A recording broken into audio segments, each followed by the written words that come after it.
Hello and welcome to the Beyond 6 Seconds podcast. I'm your host, Carolyn Keel, and today I'm very excited to be speaking with Ayanna Davis.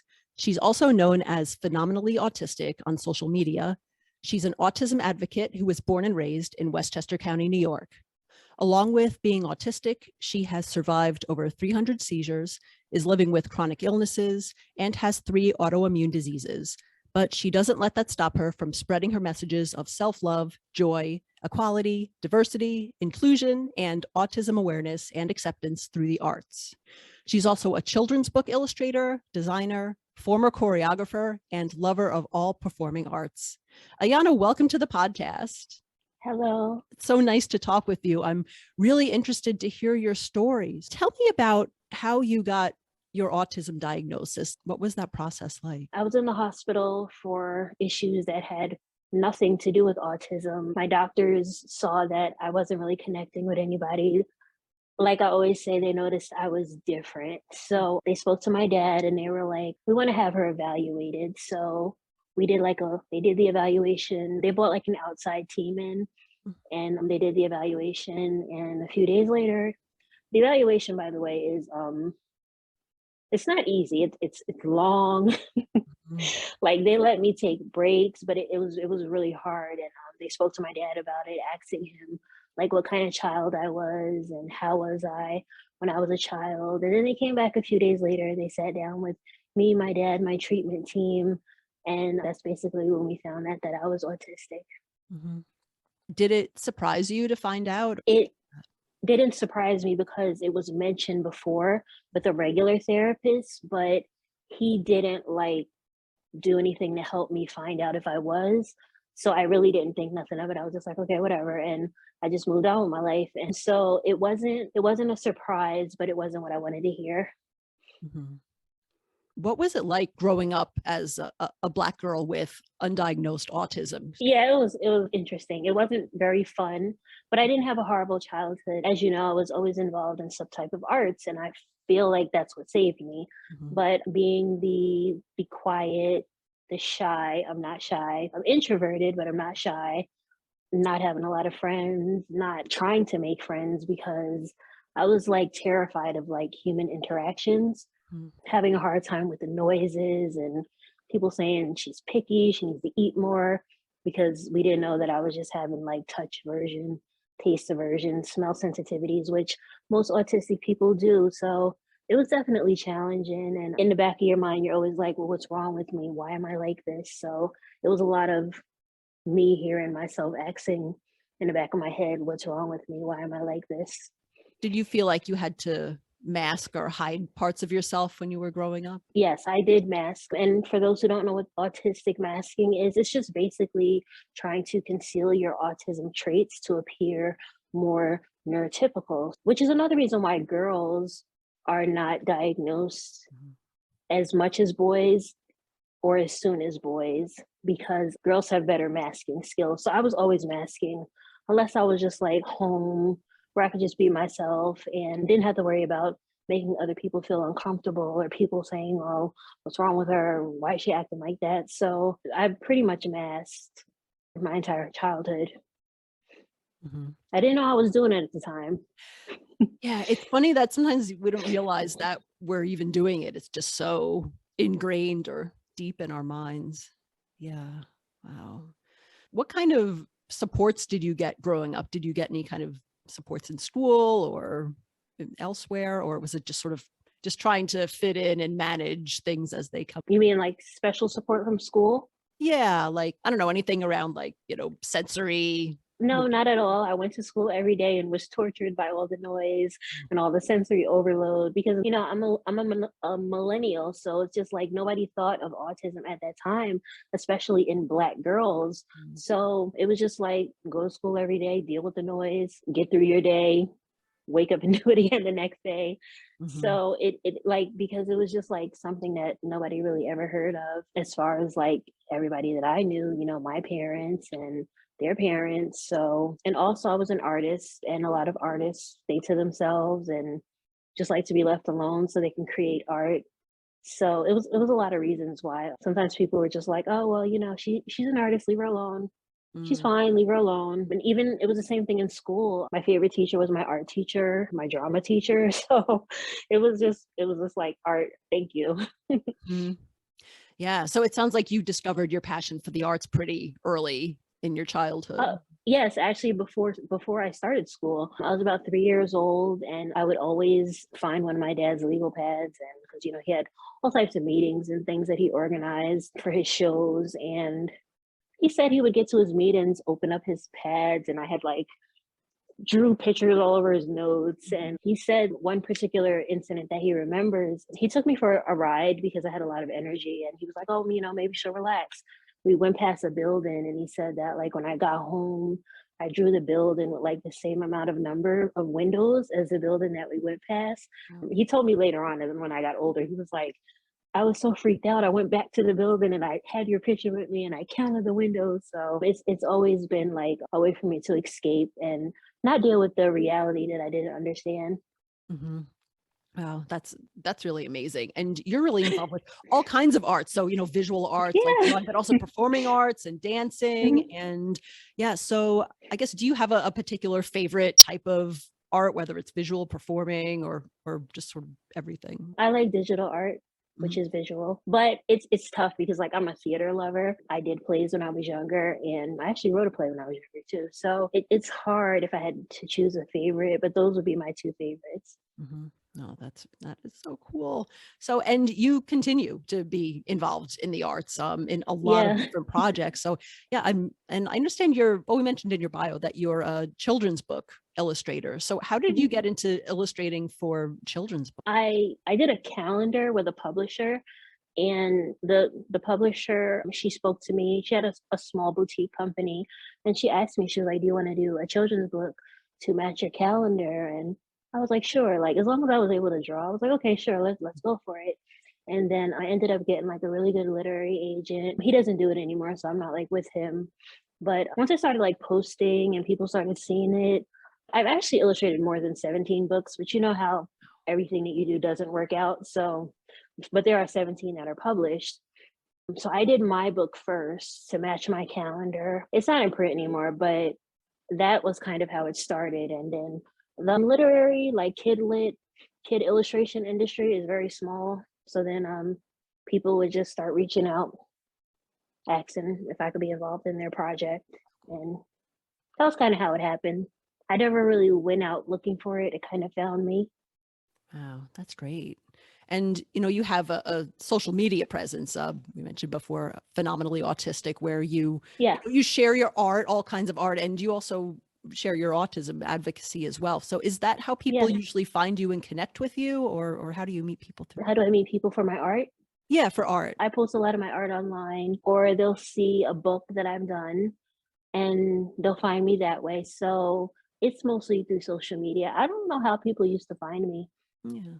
before, but like before when I didn't have an agent, people still used to find me. But yeah, it's I post a lot of my art there just because like I do art therapy every day.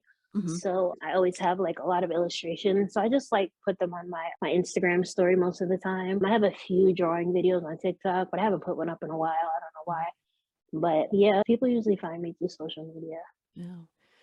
Yeah, I don't even know how we found people before social media. It's like I try to remember back in the day, but no, that's great. It's such a great medium to be able to share all of your different art and video and all different kinds of things. Yeah, and you've done choreography as well, which Mhm. is like really cool. So, yeah, what types of events or things like that have you done choreography for? Well, my working students have been seen on BET, ABC Family, WPIX 11. They've opened for like big name music stars. They performed at the United Nations when I was honored. They performed for Westchester County when I got my proclamation. It's just so much. It's hard for me to remember because Mhm. sometimes, like, if people that I know listen to a podcast I did, they're like, "You forgot this, you forgot that." I'm like, "Well, it was a lot. I can't remember everything." Yeah, that is a lot. And do you usually work with one group of people who are dancers? I had my own dance program when I was 14. Wow. And from there, I was asked by one of the youth bureaus out here in Westchester County and the Parks and Recreation to do dance programs for them. So I did that. And then I joined a theater group out here. and I assisted the drama department and I was head of the choreography dance department. Mhm. So it's been like my own thing and then working with others. So Wow. That's really amazing that you've done so much even, when you were still in school and school age, that you were already accomplishing so much. And yeah, I know you've got a long list of honors. It would be hard for me to remember them all too. You've just done so much in your life, and that is really awesome. Wow. So you were mentioning when we first started talking that, that autism wasn't really something that was picked up in people of your age growing up. And, I think people are a little more aware of it now. I mean, I hope so, in terms of getting people diagnosed when they're much younger. And obviously there are a lot of kind of misconceptions and things about autistic people in general, autistic women, and then certainly autistic Black women and people of color as well. And I think you talk about some of this in your advocacy. What are the biggest misconceptions that you've had to kind of challenge or fight about being a Black autistic woman? that most of the time it's just like you're looked at as just like an angry Black woman. Mm. You're, instead of being looked at as someone who may have a disorder. After being diagnosed, it was like you don't really get any help or resources, which I've seen other racial groups get. But, and I always say this, I'm like, Black women are the forgotten community within the autism community, because it's like you don't want to put the face of a Black woman with autism. You always, they're using like 30-year-old research, so it's like you need to update that, because little white boys are not the only group of individuals who are autistic. And also, like, when you turn 18, you don't grow out of your autism, you have it for the rest of your life.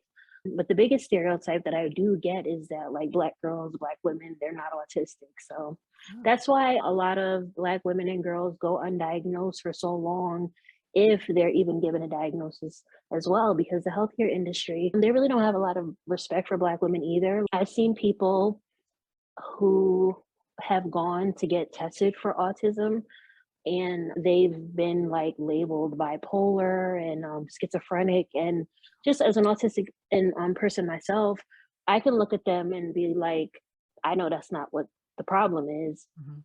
I do think they're autistic, but I'm not a doctor.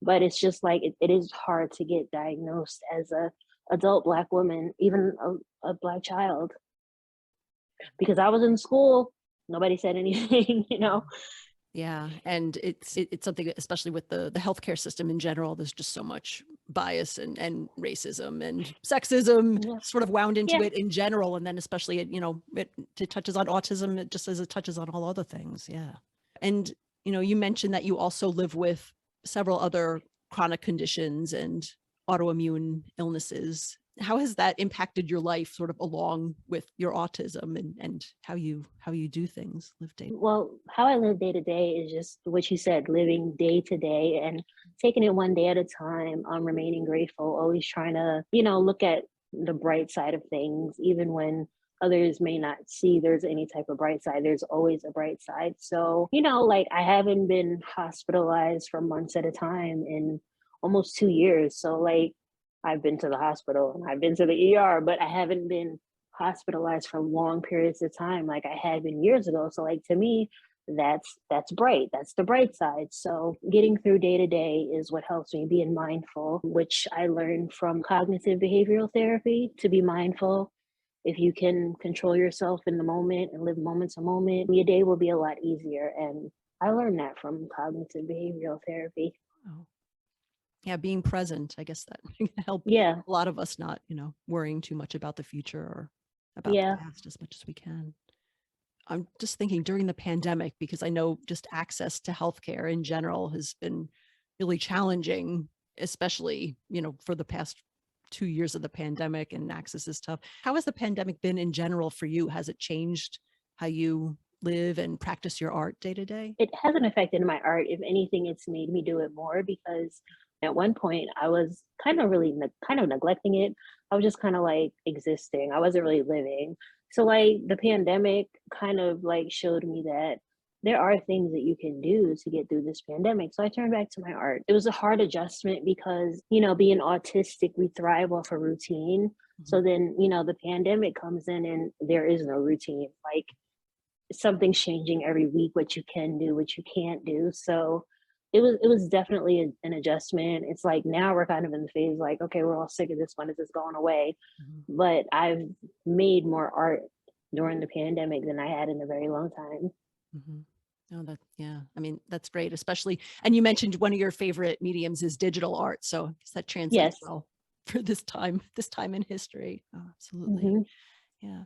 What big goals do you have for whether it's your art or your advocacy? What big goals do you still have that you want to accomplish in your life? I want to destigmatize some of the stigmas that there are on autism.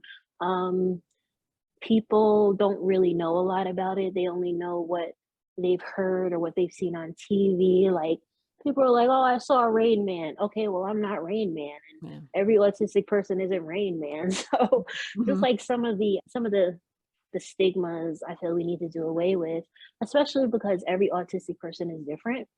So like we might have similar traits, but we're not the same because it's a spectrum.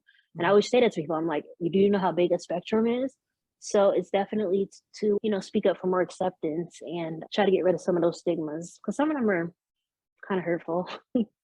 Yeah, yeah, absolutely. And I think the more that we see autistic people in the media, in all different disciplines, I guess there's a stereotype that a lot of autistic people are only interested in computer coding and technology and Yeah, science. But we've got video artists, we've got, games.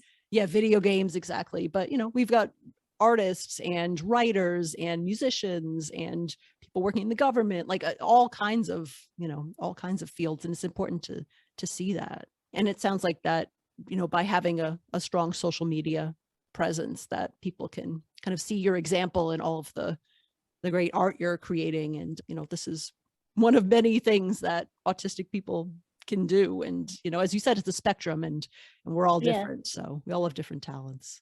You have a social media presence, phenomenally autistic. And I think I've seen you mainly on Instagram where you share a lot of your art and such. So what is the best way for people to find you if they want to follow your art or learn more about your advocacy? The best way to find you on social media? I would say Instagram and TikTok. I haven't been on either as much lately because I haven't been feeling well. But I'm gonna make like a intentional and conscious effort to like try to be a little bit more active. But I just had a rough month. Yeah. But yeah, Instagram and TikTok. Okay, cool. Yeah, I'll put links to your Instagram and TikTok accounts in the show notes so that people can just click on it and visit and follow you from those links. So yeah, yeah. Ayanna, thank you so much for sharing your story and talking about a lot of the great art and the work that you're Thank doing on you. my show. As we close out, is there anything else that you'd like our listeners to know, or just anything that they can help or support you? I would just like them to know to give a person a chance. Don't give them a chance because they're autistic. Give them a chance because they're a person. And I just re-released my 2019 coloring book, We Are Magical. It's on Amazon, but the link is in the profiles of like all of my social media profiles. Okay, very cool. I'll direct people to that link so they can find your coloring book. That is awesome. All right, yeah. Thank Thanks you. again, Ayanna. It was great talking with you, and yeah, thank you so much for the great art and the advocacy work that you do. Thank you. Thanks.